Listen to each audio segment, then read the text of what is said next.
terminan en terapia y se mueren, digamos, ¿no? Entonces, y estás un año internado y muchas cosas pueden ocurrir, ¿no?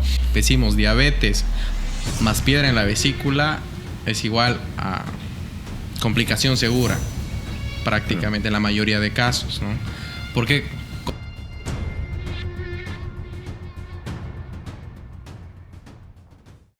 Hola, soy el doctor Nico, esto es Medical Project y el día de hoy estamos con el doctor Meave y el doctor Villarruel y vamos a estar hablando un poco acerca de este fenómeno que ha estado sucediendo en las fiestas de todo diciembre, cenas navideñas, agasajos del trabajo, compartir con la familia y de repente empieza un dolorcito o un cólico, un dolor intenso que algunas personas han estado fatigadas, se toman una Locarbol, se toman un Bismutip, se toman agua con limón y ajo y el dolor desaparece.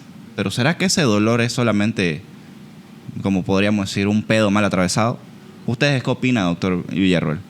Bueno, muy buena tu pregunta y la duda. Es muy importante aclarar. No todo ese dolor que viene tras los atacones de comida puede ser una gastritis. Puede ser otra cosa más, ¿no? No puede ser solo una inflamación del estómago. Entonces, eso vamos a ir desarrollándolo, yo creo, ahora para hacer conocer cuáles son esos malestares, que no confundamos con gastritis o con un problema de una vesícula, que puede ser mucho más grave que un problema gástrico, ¿no? Y que si no lo diagnosticamos o identificamos a tiempo, nos puede llevar hasta la muerte, ¿no? Claro. Y ese dolor que una vez empieza a avisar puede desaparecer, pero en muchas ocasiones es repetitivo. Ese dolor va y vuelve y muchas personas dicen, no, ya me funcionó tomarme esto. Vuelvo a tomarme esto, no lo vuelvo a tomar. Ahí vemos cómo empiezan todos los problemas, ¿no, doctor? sí, exactamente.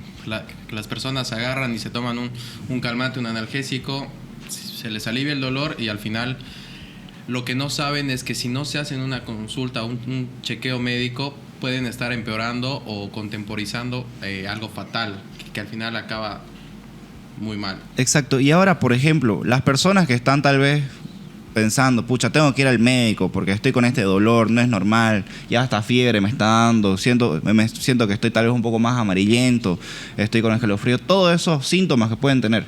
Ya las personas, ¿con quién deberían ir? ¿Con el doctor Meave? ¿Con el doctor Villarruel? ¿Ustedes cómo trabajan eso? ¿Son un equipo? ¿Se pelean los pacientes? ¿Uno opera mejor que el otro? ¿Cómo es la dinámica ahí con ustedes? Bueno, en realidad deberían acudir a cualquier médico en una primera instancia, idealmente si fuera un cirujano, ¿no? Y dentro de la cirugía hay la cirugía general, pero también hay subespecialidades. En este caso el doctor es cirujano subespecialista en hígado, páncreas, vesícula y vías biliares, ¿no? Entonces, y nosotros, trabajamos en equipo siempre, porque es importante y ya vamos a ir desarrollando eso un poco más adelante.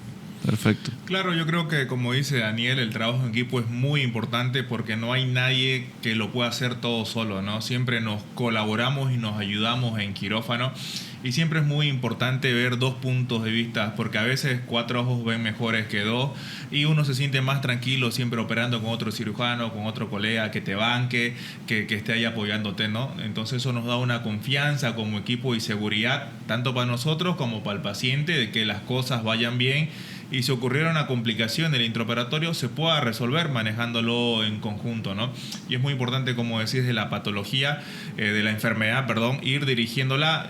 A veces no todos conocen que hay especialistas o cirujanos. Uno va a veces al centro de atención de primer nivel o a una posta que está cerca de su casa cuando empieza el primer dolor. Por el primer dolor después de las comidas. Eso ya después que lo diagnostica a veces el médico de base o le dice puede ser que tengamos piedras en la vesícula o estamos enfermos de la vesícula, ya ahí ir a consultar con un cirujano para darle una respuesta o un tratamiento definitivo, ¿no? Lastimosamente, una vez tenemos piedras o estamos enfermos de la vesícula, la única resolución definitiva para nosotros es la resolución o el único tratamiento definitivo es el tratamiento quirúrgico, ¿no? No va a haber pomadas, jugos, píldoras que nos sanen la vesícula y hagan desaparecer todas esas cosas. Al final, a veces esos tratamientos artesanales o empíricos que tenemos son peores, nos pueden traer complicaciones, nos pueden traer que no solo se inflame la vesícula, sino se reviente, que tranque el conducto que lleva la bilis del hígado al intestino, o que se inflame el páncreas, muchas cosas más que la vamos a ir desarrollando a continuación. Excelente. Y por ejemplo, eso que acaba de mencionar es súper importante, pero también creo que es importante poder sacar de la cabeza a las personas que nos van a estar viendo la imagen de que tienen como en las películas o en las series, ¿no? El cirujano, lo veíamos allá Doctor House, que diagnosticaba, hacía cirugías de cabeza, del abdomen, hacía todo. O vemos otras series donde vemos que hacen un médico solo era el que hacía todo y los demás solamente le asistían y les pasaban. Hay mucho esa imagen de que el médico cirujano es un todólogo, es un lobo solitario, es el que manda. Pero aquí ustedes dicen que trabajan en equipo, ¿ya? Y también creo que es importante que nunca estar recurriendo a alguien que esté a tu nivel o por debajo. Lo cual aquí es súper excelente de parte del doctor Meave, que busca apoyarse en alguien que sabe más, que está más capacitado, porque también eso habla mucho de su humildad, ¿no? Entonces, en ese sentido, el panorama en sí, médicos que trabajan así de manera solitaria, ¿les va mejor o tal vez no tienen una tasa de éxito tan...? Claro. En realidad, mucho se habla incluso hasta en los memes y chistes, ¿no? Que el cirujano que tiene el ego más grande, que no sé qué. Y bueno, parte sí, o sea, hay muchos colegas, o tal vez antes se veía más que se creían dioses prácticamente, que lo podían solucionar todo, ¿no? Ahora, incluso ya hasta en los mismos artículos médicos sugieren que si, digamos, tú tienes una complicación intraoperatoria o un paciente muy complicado, tienes que llamar a uno igual o con mayor experiencia idealmente, porque siempre la experiencia manda a veces, ¿no? En estos casos, y es lo mejor. ¿Por qué? Con el fin de darle al paciente lo mejor. Porque no porque el simple hecho de que no, yo puedo, o me encapricho en que voy a poder hacer, al final acabo haciendo algo peor, porque no estoy con la mente muy clara en ese momento, porque cuando se te complica una cirugía, si bien tú tienes que estar atento y buscar la mejor solución posible, pero a veces estás un poco abrumado por el cansancio físico, el cansancio mental. Entonces, si hay otra persona más experimentada o que incluso llega, que está más fresca, puede ver el ambiente de una forma distinta y te puede dar soluciones que tú tal vez en ese momento, por intentar sobrepensar las cosas, no la ves. Entonces, es por eso que, por ejemplo, acá con el doctor, él ha estado siempre involucrado desde mi formación como cirujano, y ahora siempre yo recurro a él ante alguna duda, algún problema, y normalmente en quirófano igual, él siempre está ahí, digamos, ¿no? Y yo pienso que, como tú decías, que la grandeza de uno está en reconocer sus limitaciones y ser humilde en ese sentido. Con el fin, al final, es para darle lo mejor posible al paciente, ¿no? Excelente. Y por ejemplo, Doc, usted ya en sus años de experiencia, ¿cómo ha visto tal vez? Porque usted está en ese periodo en el que aún había que el cirujano tenía ese ego grande, que era el único que tomaba las decisiones. Ya el doctor Meave y yo ya estamos más o menos como en ese periodo de transición donde ya se ve que un cirujano necesita un equipo. Necesita un equipo, hay un poco más del trabajo ya de la humildad, pero ¿usted cómo ve esa comparativa del antes y de ahora? Yo creo que ha mejorado mucho, tanto para la calidad como nosotros, como colegas, nuestra calidad formativa, y también para la seguridad del paciente, ¿no?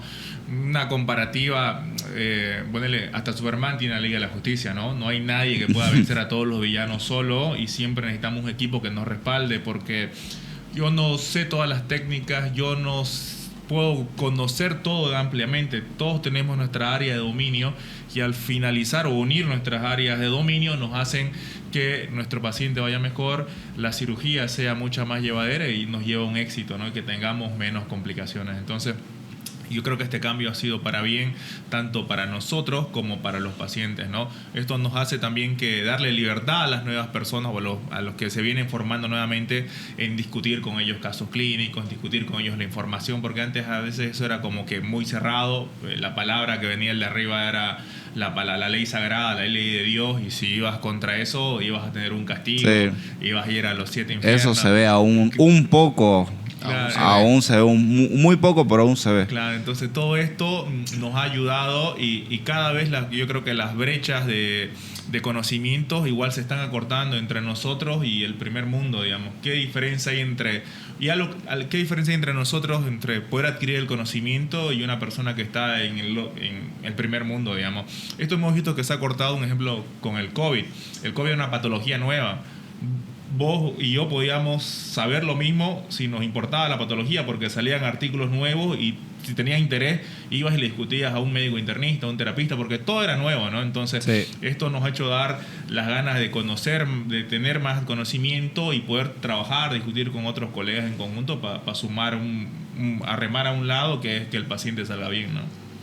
Igual se ha visto mucho de que ahora hay mucha más difusión de estos contenidos, que es bibliografías actualizadas, médicos más actualizados, y ya hasta los médicos que no se están actualizando ya se les tacha como con un meme, ¿no? El adscritosaurio, el médico de los años 70, o sea, ya hasta se lo va dejando a un lado. Entonces es muy importante, creo, todo este fenómeno que ha empezado a suceder desde la pandemia con el COVID, de donde ya es más a la actualización, es más a lo nuevo. Entonces creo que eso también se está viendo en mejores resultados en la calidad de vida entre todos nosotros, ¿no? Ahora, por ejemplo, volviendo a este tema, donde les voy a hacer algunas preguntas. Este típico paciente que después de todas sus cenas navideñas, que comió, tragó, bebió, fumó, consumió lo que le dio la gana. Empezaron los dolores. Cada vez que le viene un dolor, un paracetamol, un ketorol, y algunos que son más salvajes hasta se animan y se meten un tramadol porque lo han visto en ChatGPT. Y si evitar las náuseas, se toman hasta uno de acetrol. Hay gente que hace eso porque también tiene la plata y tiene un poco la viveza. Pero, por ejemplo, ¿usted qué opina, ya que habíamos tocado el tema, personas o médicos que terminan prescribiendo ciertos tipos de medicamentos, ciertos tipos de hierbas, porque a veces están en los contactos con farmacias magistrales? Aquí más o menos como para un sí, no, ¿por qué? ¿Ya? ¿Qué pasa con estas personas que agarran y se toman para los cálculos biliares el ácido ursodesoxicólico? Claro, tiene su indicación también. El ácido ursodesoxicólico normalmente es una molécula que viene del oso, entonces podemos decir que es un medicamento medianamente natural, porque varios medicamentos que tenemos ahora, un ejemplo, la penicilina vino de un hongo, entonces varias cosas vienen varios medicamentos sintéticos que tenemos vienen de moléculas o principios que han sido naturales, que lo hemos estudiado a fondo y lo hemos industrializado para que sea un uso masivo, ¿no? Entonces, un ejemplo con el ácido ursodesoxicólico, las cosas buenas del ácido ursodesoxicólico, tengo barro biliar, tengo una cirrosis biliar primaria, tengo una colangitis esclerosante primaria, que son patologías que a veces no me van a producir mucha piedra o algo, nos ayuda para eso, ¿no? Pero eso no me va a curar que la vesícula esté enferma. Si ya la vesícula está enferma y tengo lito, tengo que tengo que ir a la cirugía, porque lastimosamente una estando mi vesícula enferma, ni por más que tome ácido ursodesoxicólico voy a volver a formar piedra. Estas piedritas pueden salir expulsadas de la vesícula, me pueden producir que el páncreas se inflame o me pueden tapar ese conducto, yo ponerme amarillo, de ahí que me dé una infección y esa infección de la vía biliar se vaya a la sangre y me termine muriendo por eso. Entonces es muy discutido su uso, pero tiene ciertas indicaciones. No se lo podemos dar yo voy a la farmacia y tengo piedra en la vesícula, el ácido ursodesoxicólico me va a curar. No me va a curar, no me va a curar. Me hace que la bilis sea un poco más ralita, por decir, pero no me va a curar todo ese proceso que tengo ya piedras, ¿no? Entonces, si yo tengo piedras, lastimosamente, en el primer mundo a veces dicen conducta conservadora, no vamos a observar hasta que tengas un proceso infeccioso, pero nosotros no tenemos esa genética, no tenemos esa casuística, ¿no? Normalmente, adelantándome o saltando, Bolivia es campeón en algo, es campeón en hacer cáncer de vesícula. Entonces, somos líderes mundiales a eso. Le ganamos a Chile y le hemos ganado a la India. ¿Ya? Entonces, ¿qué quiere decir esto? Si yo tengo mi vesícula enferma y ya han pasado más de 5 o 10 años y sigo con la vesícula enferma, tengo una alta probabilidad, un 37% de hacer cáncer de vesícula, y ahí ya no hay tratamiento. Normalmente en todas estas patologías que son de hígado, vías biliares y páncreas, si no tengo una intención quirúrgica, curativa, normalmente luego solo queda cuidados paliativos, ¿no? Entonces, por eso es bueno diagnosticarlo a tiempo y tratarlo. Y también otra cosa, si yo tengo la vesícula enferma ahora, si me voy a operar, tal vez la cirugía dure media hora, 40 minutos. Pero claro, si va pasando el año, tengo la vesícula ahora enferma, no tengo plata para operarme. Han pasado 5 años y sigo sin tener plata para operarme, pero ya me tengo que operar de emergencia. Puede ser que no salga vivo de quirófano, puede ser que tenga una complicación en la cirugía. ¿Por qué? Porque ya la anatomía va cambiando en la persona. De ser una vesícula sencilla que nosotros hablamos, que ustedes ponen en internet, hígado y la vesícula colgando solita, agarro y la sacamos rápido, y es una cirugía que casi todos los cirujanos pueden hacer. Pero cuando ya va pasando el tiempo, ha tenido muchos dolores, cólicos, y lo voy posponiendo, ya uno mete la cámara y ni se ve la vesícula, te cuento, ni se ve la vesícula. La vesícula está tapada ahí por el intestino, está tapada por una cosa que se llama epiplon, que es como que la ropita de las tripas, y no se la ve. Y una cirugía de media hora va a demorar 2-3 horas, vas a salir con drenaje, vas a salir a terapia intensiva, vas a estar 10 días internado. Entonces, como vos mencionás muy bien, es diagnosticarlo y ir donde un buen especialista para que se pueda tratar todo esto, ¿no? Claro, exacto, porque igual acotando lo que dice, al final lo barato termina siendo más caro. ¿En qué sentido? Porque si tú tomas el calmante, se te pasa y lo vas dilatando cada vez, y como ya el doctor mencionó, la anatomía empieza a desconfigurarse. Es, por ejemplo, si tú agarras un pan, le sacas la miga en ese momento es blandita, ¿no? Pero si tú empiezas a hurgarla por lo menos unos 10 minutos, se pone dura. Y cuando tú quieres sacarla, ¿qué pasa? Se rompe. Es algo similar lo que pasa allá adentro. Entonces, al final, tú, por ahorrar o por no tener plata, digamos, no sé, un valor X, ponele 1,000 bolivianos, es un valor referencial, para poder ir a hacer la consulta y ver, de programar una cirugía. Al final, como el doctor dijo, ir de emergencia, con complicaciones y demás, claro, acabas gastando más, ya sea en terapia intensiva, en otros materiales, que drenajes, en tu misma recuperación, que vas a tardar más en reincorporarte a la vida laboral y demás. Uh-huh. Lo que puede ser una cirugía prácticamente ambulatoria de media hora, que te puede decir incluso de alta ese mismo día o al día siguiente, depende de la situación, claramente. Al final acabas internado, ¿qué? Una semana, 10 días. Esos 10 días, que la mitad en terapia intensiva, que por día que te sale 11,000 bolivianos. Solamente estar ahí, aparte de los medicamentos si pasa algo y todo más. eso, claro, además los insumos, y incluso que lo complicas más al mismo cirujano, en el sentido de que si está más adherido todo, es más laborioso, hay más riesgos de complicaciones y demás, ¿no? Pero al final es por eso que se recomienda que cualquier dolor que tengas, ir a una consulta con algún médico, ¿no? Y aparte creo que lo barato sale caro. Sale caro. Ya por decir, no, pucha, la consulta con el cirujano, no sé, 300 bolivianos. Hay algunos que cobran más, otros un poco menos. En promedio, 300 bolivianos. No tengo 300 bolivianos, muy cara la cirugía. Voy a entrar a ChatGPT. Entran. Doctor Google. Doctor, no, ya directo a ChatGPT, sí, digamos, ¿no? Gemini, algo, incluso a la IA de WhatsApp. Oye, me duele el abdomen, ¿crees que es un cólico biliar o algo así? Sí, tómate paracetamol, espasmodioxadol. O ya algunos buscan, así medio, le colocan ahí Google académico, vean ácido ursodesoxicólico, porque he visto, van, se compran y dicen, no, pucha, el ácido ursodesoxicólico, la tableta me cuesta más barato. La consulta no me alcanza, 300 pesos para la consulta. Empiezan a preferir comprarse la tableta. Ya, o a veces van y se compran eso por donde son las hierbas, claro, canela con aceite de oliva, ajo, cola de caballo, para que eso ayude a que el cálculo se deshaga y que baje. Ahora el tema, lo barato sale caro. En comparativa, un medicamento que tal vez no tiene evidencia científica sólida, o sea, obviamente en un caso más sencillo, que no sea algo, una colelitiasis, digamos, que vayamos a tener múltiples cálculos grandes.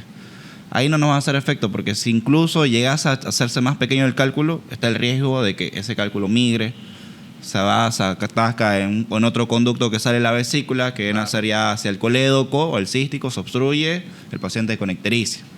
Se puede infectar Porque obviamente estamos hablando de eso, está en Claro, se hace pus y luego está en el todo se va a la intestino, mierda. en el intestino tenemos caca.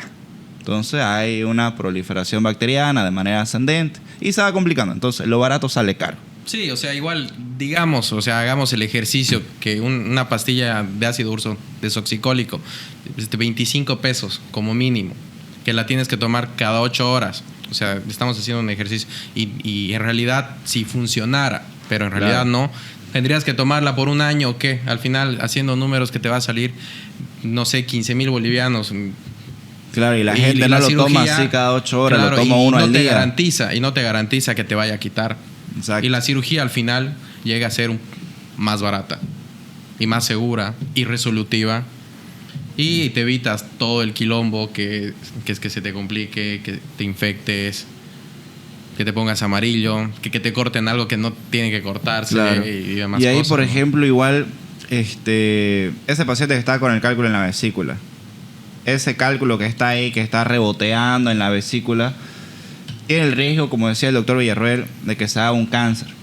Correcto. Ya. Peor eso. ¿Qué sería peor para el paciente? ¿Que se le haga un cáncer o que ese cálculo, en vez de que está irritándole a la vesícula, se salga y se vaya al páncreas? Yo creo que todo es peor. Tener una vesícula enferma con piedras es como jugar a la ruleta rusa, ¿no? No sabes cuándo te va a salir la bala y no sabes cuándo ese lito que sale o esa piedrita que sale expulsada por la vesícula. Va a ir al páncreas. Claro, puede ir al páncreas, te produce una pancreatitis, se inflama el páncreas. El páncreas lo conocemos nosotros acá como la lengua de panza, digamos, ¿no?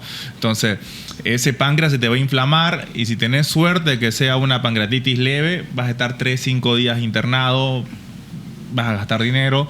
Y si tenés la mala suerte que es una pancreatitis grave, de 10 pancreatitis graves, 6, 7 terminan en terapia y se mueren, digamos, ¿no? Entonces, y estás un año internado y muchas cosas pueden ocurrir, ¿no?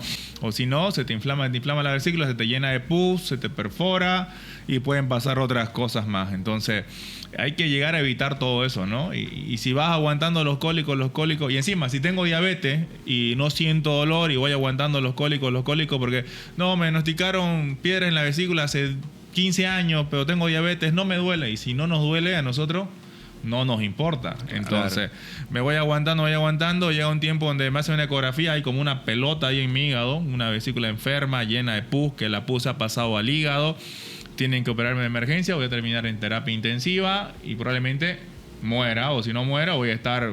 Ahora, ¿por qué a mucho ese tiempo paciente interno. diabético no le duele? Mira, igual el diabético, de por sí, el azúcar elevada, de por sí empieza a matar a los nervios, ¿no? Entonces, por ende, el diabético empieza a sentir menos. Y como nosotros decimos diabetes más piedra en la vesícula, es igual a complicación segura, prácticamente en la mayoría de casos, ¿no? Porque, como el doctor dice, no le duele, pero en realidad adentro ya está compuso, está infectado.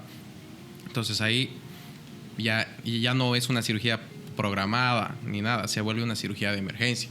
Incluso si hay pus en la vesícula, el azúcar está por los cielos, está a 500, está a 600. Entonces ahí hay que compensar primero el azúcar para entrar, porque si no, los tejidos pues, no van a cicatrizar bien. Entonces, y ahí se forma el círculo vicioso. Y al final, si tienes suerte, todo sale bien, pero si no, Si no, acabas en UTI. Es una ruleta rusa, no sabe Claro. cómo salir el tiro. Tal Perfecto. Ahora, Te por ganas un ejemplo, viaje 5 metros abajo. ahora estos pacientes, ya hablamos un poquito acerca que te puede dar un cáncer, si es que no te sacas el cálculo, estás automedicándote, o la pancreatitis. ¿Qué hay de estas otras enfermedades que te puede producir un simple cálculo? ¿Qué nos puede decir acerca de eso, doc? Claro, un ejemplo, aparte del cáncer, aparte de la pancreatitis, hay lo que se llama colangitis. ¿Qué es la colangitis? Es una infección en la vía biliar. No olvidemos que donde hay bilis se pueden formar piedras. Igual si no tengo la vesícula, puedo volver a formar piedra. Antes uno leía los libros y había un memotécnico. Una mujer enferma de la vesícula tenía que tener arriba de 40 años, tenía que ser fértil, tenía que ser obesa. Ahora vemos litiasis infantil, litiasis en gente joven. Entonces eso nos da más probabilidad de que a pesar que no tenga la vesícula, podemos hacer colangitis más adelante. Que nuestra misma bilis que viene del hígado se formen como barrito, se junten y formen una piedra y tranquen este conducto biliar. Este conducto biliar viene del hígado, se une con el conducto de la vesícula y termina en el intestino. Entonces, esto cuando se tranca hace que la bilis no baje al intestino y se queda atascada. ¿Qué pasa con el agua atascada de una cuneta? Si no fluye. Esa se va a llenar de bacterias, se va a volver un agua hedionda, ¿no?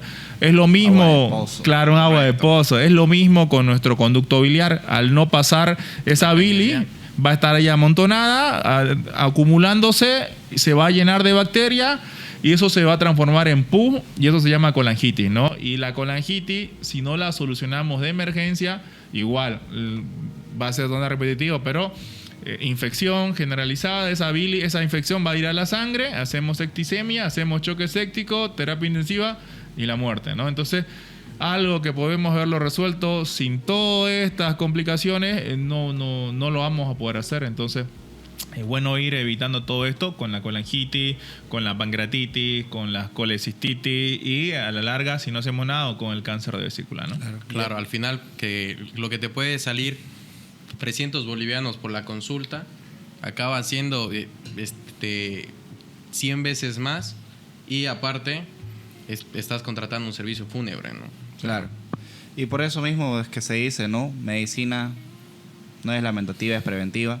Lo que empieza tal vez con un simple cálculo, un cálculo que se formó de comer como puerco, se puede solucionar con una consulta o cambiando hábitos alimenticios, ¿no? Ahora, el tema muchas veces está de que la gente sí sabe que tiene el cálculo, que se tiene que operar. He visto pacientes que ya llegan y me dicen, sí, doctor, a mí me diagnosticaron colelitiasis. Ya tengo cálculo en la vesícula. ¿Hace cuánto tiempo? Hace 8 meses, hace 1 año y medio. ¿Y por qué no se opera? Le tengo miedo al bisturí. ¿Ustedes qué le podrían decir a esas personas? Porque estoy seguro que muchas personas saben que tienen cálculo en la vesícula, pero se niegan rotundamente a ir. Incluso ya han ido con el cirujano le explicó, pero le tienen un miedo completo a la cirugía. Mira, incluso ya la medicina ha evolucionado, que ahora se trata de hacer cirugías mínimamente invasivas, incluso con una sola herida de 1,5 centímetros o 2 centímetros que se puede sacar una vesícula. Además, igual los analgésicos han mejorado la potencia y demás. Ya sea que el caso de que te llegue a tocar, si por X o Z motivo, que es lo peor, digamos, es llegar a una cirugía abierta, o sea, hablando ya en la modernidad, que todo se soluciona, incluso cirugías muy complejas, igual se las solucionan vía laparoscopía. Como el otro día con el doctor, resolvimos un absceso hepático que estaba atrás de la vesícula, había pus adentro del hígado y todo fue por cirugía laparoscópica, con 4 heridas de 1 centímetro. Y el tiempo, ¿no? Por ejemplo, de internación es más corto. Es más corto, ¿no? En teoría, y tu recuperación y para volver a trabajar es mucho más rápida por una cirugía programada y una cirugía mínimamente invasiva. Es lo que mencionaba hace rato.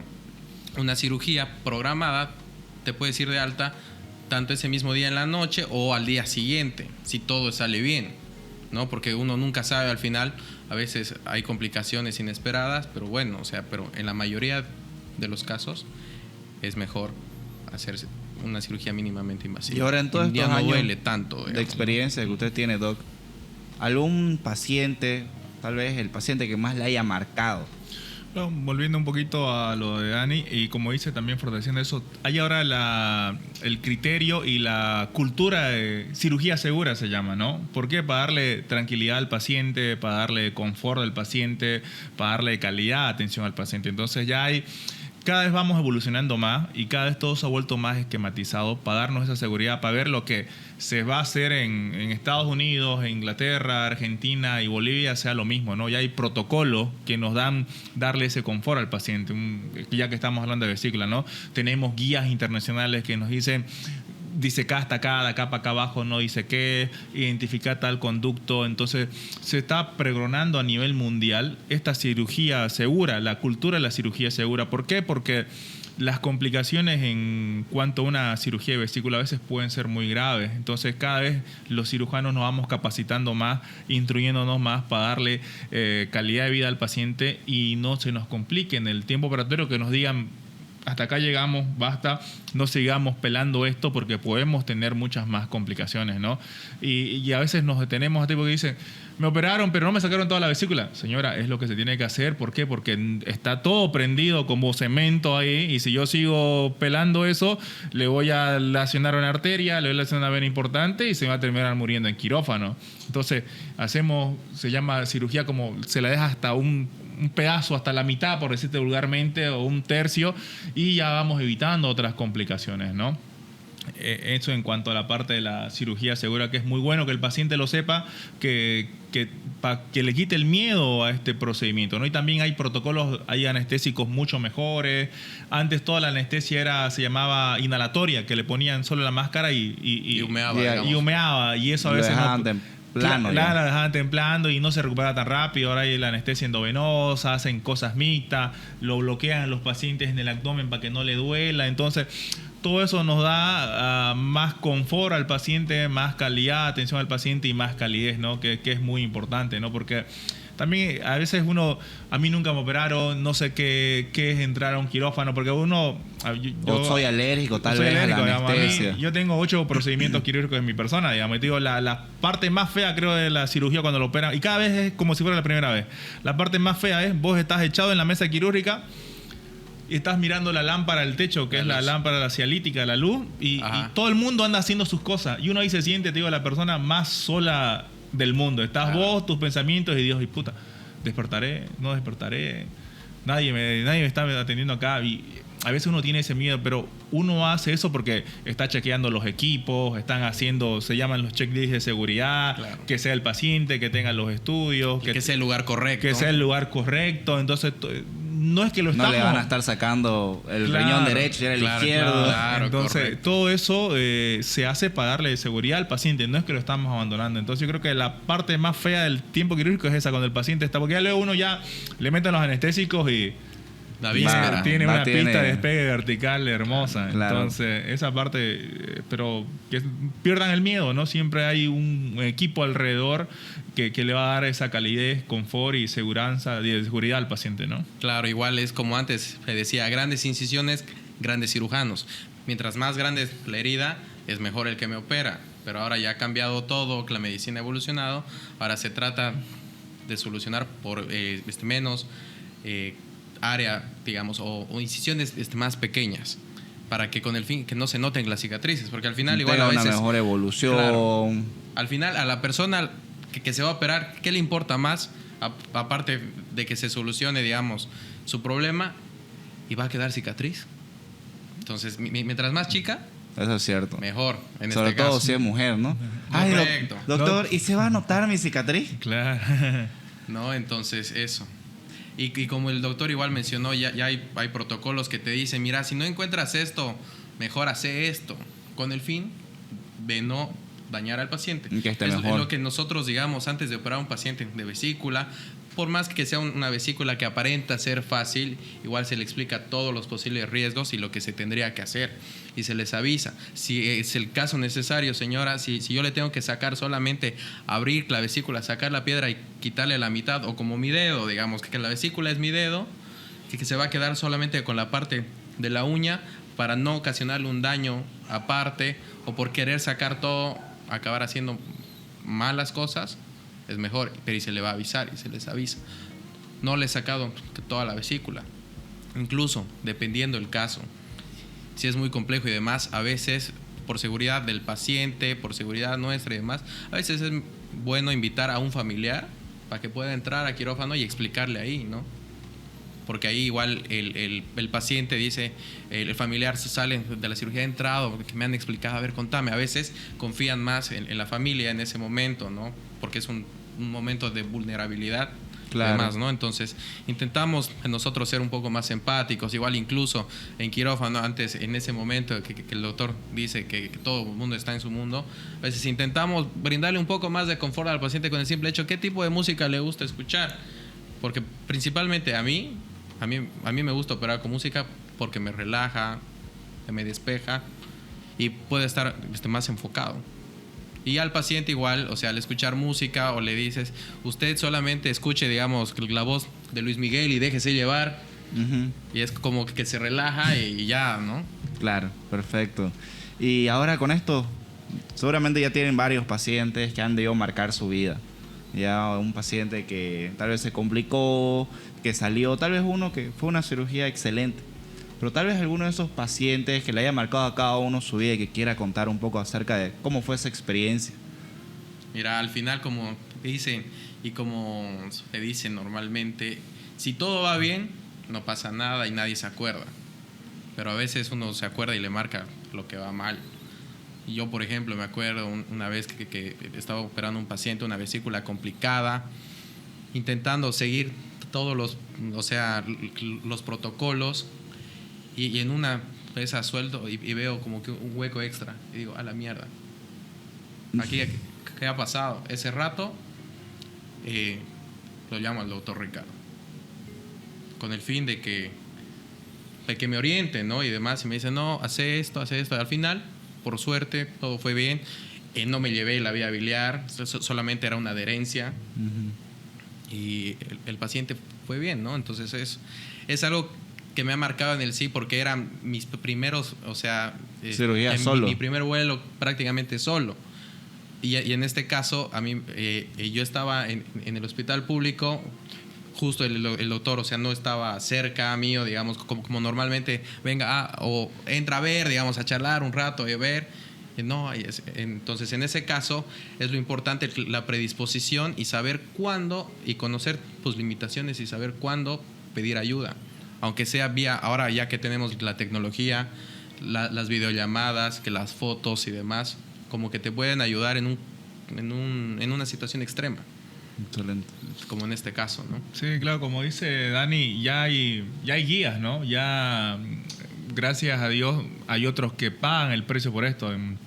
Donde hay mucha población, más cantidad de pacientes. Nosotros somos un país relativamente pequeño, somos 8 o 10 millones de habitantes, pero hay gente que tiene mucho más volumen. Ya ha pasado 1000 veces por lo que hemos pasado nosotros, ¿no? Entonces ya han elaborado guías y, como dice Dani, ya voy 8 horas de cirugía, no entiendo anatomía.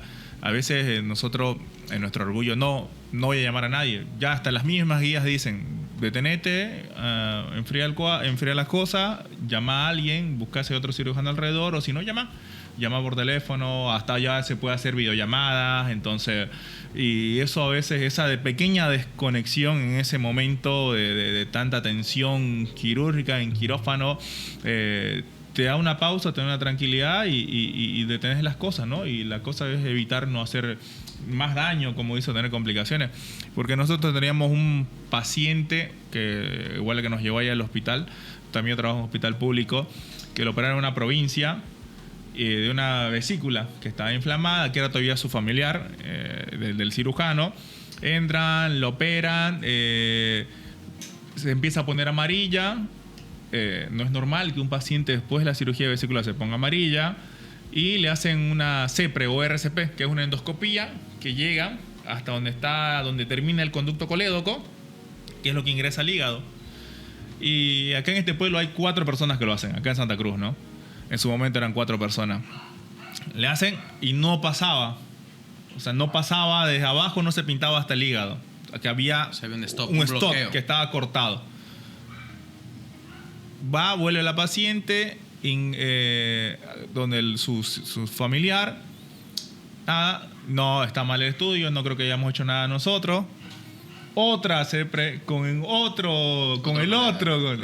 Así. Y al final hacen 4 CEPRES, 4 endoscopías, en las 4 había stop.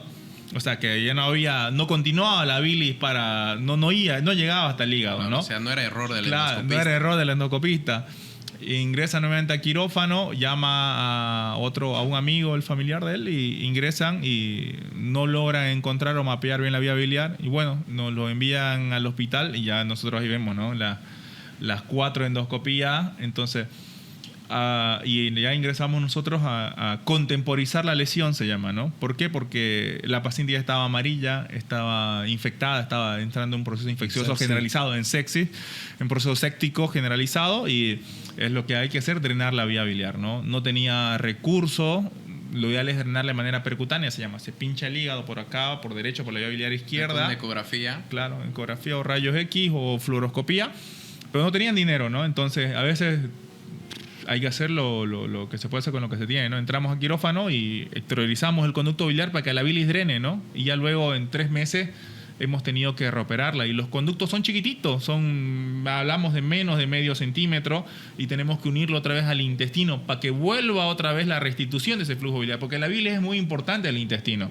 La bilis nos ayuda a nutrientes, a sintetizar nutrientes, vitaminas, un montón de cosas. La bilis nos da el color a nuestras heces, ¿no? Entonces es muy importante la bilis en el intestino. El intestino igual es un órgano y se nutre de la bilis. Entonces esa cirugía yo creo que siempre voy a acordar porque muchos errores se pudieron haber evitado. Nosotros a veces, entre nosotros, le llamamos momento Chernobyl, digamos. No sé si has visto la serie de Chernobyl. Sí. Te das cuenta que, un error, otro error, y si te das cuenta del error, no hubiera llegado a eso, ¿no? Entonces, a veces, cuando tenemos una complicación o tenemos un error, si no lo vemos desde otro punto de vista de una persona que tenga mayor experiencia en ese ámbito, no lo vemos nosotros, ¿no? No lo tragamos y se complica. Claro, y se sigue complicando y al final complicado es el paciente y los que los van a resolver, ¿no? Porque es mucho más complejo, ¿no? Y otro igual que nos tocó ha sido una chica joven, igual, es lo que te hablaba de las vesículas feas que antes eran solo diabéticos y personas añosas. Recién hemos tenido una chica de 23 años. Joven, 23 años. Y está completamente seccionada todos los conductos porque tenía colelitiasis de los 13 años, 13 a 14 años. Entonces, no se quiso hacer operar, la madre no quiso hacer operar y ahora está... ¿Gordita? ¿Flaquita? Flaquita. Ah, pero del seguro que le gustaba. Es que el problema también, eso lo hablábamos nosotros. Vos vas al mercado, vos has ido al mercado, vos solo sos puro supermercado. No, las dos.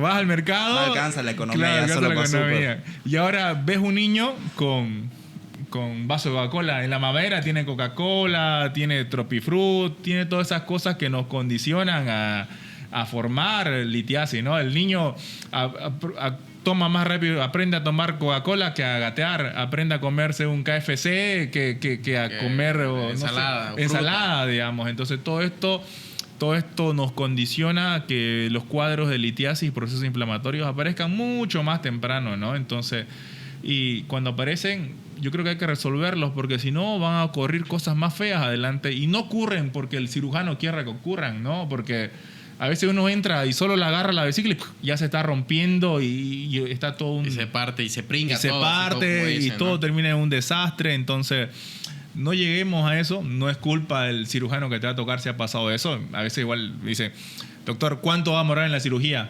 ¿Cuánto tiempo ustedes decidieron operarse? No, yo hace 10 años que tengo esto. Bueno, entonces... Claro, la típica que dice, mi padre llegó caminando y lo están entubando. Claro. Entonces, no es que el cuerpo siempre trata de mantener una fase de equilibrio, pero esa fase de equilibrio se va a romper y a veces llega al hospital ya porque ya no hay que el cuerpo lo puede sostener. Ya boqueando el paciente. Entonces, prácticamente. Eso nos pasa y nos va a seguir pasando porque nuestra cultura a veces es así, ¿no? Todo lo posponemos. Vamos y siempre hay un culpable. Claro, vamos a defender el mar, lo vamos a poner después del carnaval. Vamos a hacer esto, lo voy a hacer la siguiente semana, digamos. Me voy a operar al otro mes, digamos. No, que cambien de gobierno, que ocurra un eclipse, cosas así. Entonces no hay que dejarnos y actuar a tiempo, ¿no? Sí, porque en realidad la mayoría de complicaciones, ¿por qué pasa? A veces es por culpa del paciente, por aguantarse y demás, porque al final igual nosotros hablando entre cirujanos decimos, ¿quién no tiene complicaciones? Exacto. Es el que no opera, el que no hace, porque mientras más operas, ves más casos, aparecen casos complejos y bueno, a veces se complica, pero todo a raíz de ¿qué? O la mayoría de casos del descuido del paciente. Que prácticamente el paciente es un potencial suicida. Sí. Así. Toda la razón. Bueno, si se han sentido identificados con todo lo que hemos hablado en este momento, no tengan miedo de poder ir al cirujano, no tengan miedo de hacerse una consulta, porque realmente medicina es preventiva, no es lamentativa. Eso es todo el día de hoy en The Medical Project.